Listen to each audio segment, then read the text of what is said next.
बड़ी खबर सामने आ रही है।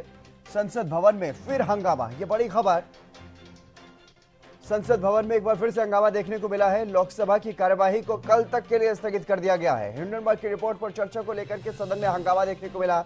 इससे पहले भी जब कार्यवाही स्थगित की गई सुबह, तो उस वक्त भी विपक्ष की तरफ से काफी हंगामा किया गया था। 2 बजे तक कार्रवाई को स्थगित किया गया था, लेकिन अब 2 बजे जब कार्रवाई फिर से शुरू हुई तो एक बार फिर से संसद भवन में हंगामा देखने को मिला और इसीलिए कार्यवाही को कल तक के लिए स्थगित करना पड़ा।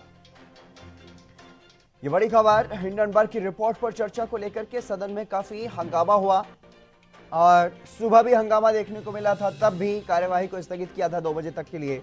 और अब एक बार फिर से जब 2 बजे कार्यवाही शुरू हुई तो फिर से हंगामा हुआ संसद भवन में। हिंडनबर्ग की रिपोर्ट को लेकर के ये हंगामा हुआ है और लोकसभा की कार्यवाही को अब कल तक के लिए स्थगित कर दिया गया है।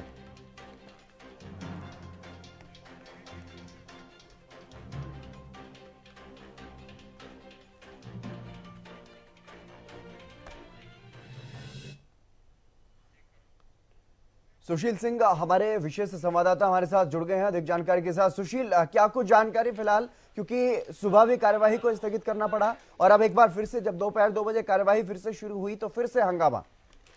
बिल्कुल, देखिए वैसे हंगामा के आसार थे कल से ही बजट को लेकर, लेकिन आज जैसे ही कार्यवाही शुरू हुई संसद के दोनों सत्रों की और उसमें अदानी समूह का मुद्दा उठा के उसमें किस तरह से भारतीय कंपनी को के एफपीओ को खरीदने के लिए एलआईसी और एसबीआई को से खरीदवाया गया शेयर उनको, तो ये मामला उठा और इस पर जेपीसी की मांग की गई, ज्वाइंट पार्लियामेंट्री कमेटी की मांग की गई कि इससे पूरे मसले की जांच कराई जाए और न्यायिक अधिकारियों की निगरानी में इसकी जांच हो और भारत को इसको भारतीय नागरिकों को इसके बारे में दिन प्रतिदिन की जांच की रिपोर्ट बताई जाए, जिसको लेकर सरकार सहमत नहीं थी। और एक कारण था कि उस हंगामा हुआ और हंगामा के बाद कार्यवाही 2 बजे तक स्थगित कर दी गई थी। और अभी जैसे ही कार्यवाही शुरू हुई, तमाम विपक्षी दल, जिसमें तृणमूल कांग्रेस समेत तमाम विपक्षी दल थे, उन्होंने हंगामा शुरू कर दिया और मांग की कि इस पूरे मसले को लेकर जेपीसी की जांच हो। हालांकि इस मांग को देखते हुए और हंगामा को देखते हुए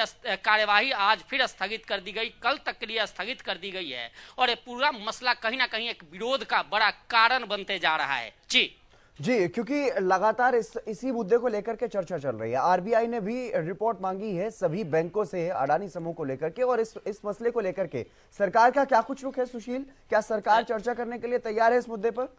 नहीं, देखिए जैसे ही 24 जनवरी 2023 को हिंडनबर्ग की रिपोर्ट आती है अदानी ग्रुप के खिलाफ और करीब 88 क्वेश्चन पूछे जाते हैं और उसके बाद धीरे धीरे अदानी ग्रुप के शेयर डाउन होते हैं। आखिरकार एफवीओ जो 20,000 करोड़ का अदानी ग्रुप का था, उसे अदानी ग्रुप कैंसिल कर देता है। और अब कहीं ना कहीं यह डिमांड इसलिए पार्लियामेंट में उठ रही है कि उस एफपीओ को या अदानी ग्रुप, करीब 11 कंपनियां हैं जो लिस्टेड हैं और जो आईपीओ या एफपीओ जारी करती हैं, तो उनमें जो उन्होंने जो कर्ज लिया है और जिस तरह से भारतीय सरकारी सार्वजनिक उपक्रम के, चाहे एलआईसी का जिक्र करें या एसबीआई का जिक्र करें, इन दोनों ने या अन्य और हैं जिन्होंने पैसे लगाए हैं वहां, तो यह विपक्ष का दबाव है, मांग है कि सरकार ने जबरन कर इन कंपनियों से डूबते हुए शेयर को खरीदवाया है और यह जांच की जानी चाहिए। चूंकि भारत का पैसा इन डूबती हुई कंपनी पर लगाया गया, कहीं ना कहीं यह गलत तरीके का इस्तेमाल सरकार ने किया है, अपने दबाव का, प्रेशर का किया है। इसको लेकर यह जांच की बात की जा रही है और यही वजह है कि संसद में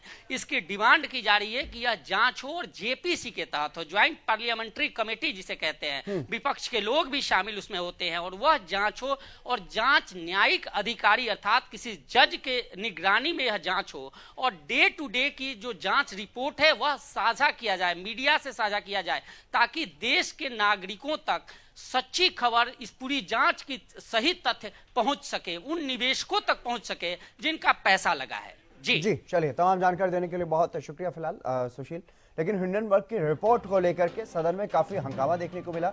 सुबह भी हंगामा हुआ था, कार्यवाही को स्थगित किया गया था 2 बजे तक के लिए, लेकिन अब एक बार फिर से जब 2 बजे कार्यवाही शुरू हुई तो फिर से हंगामा देखने को मिला।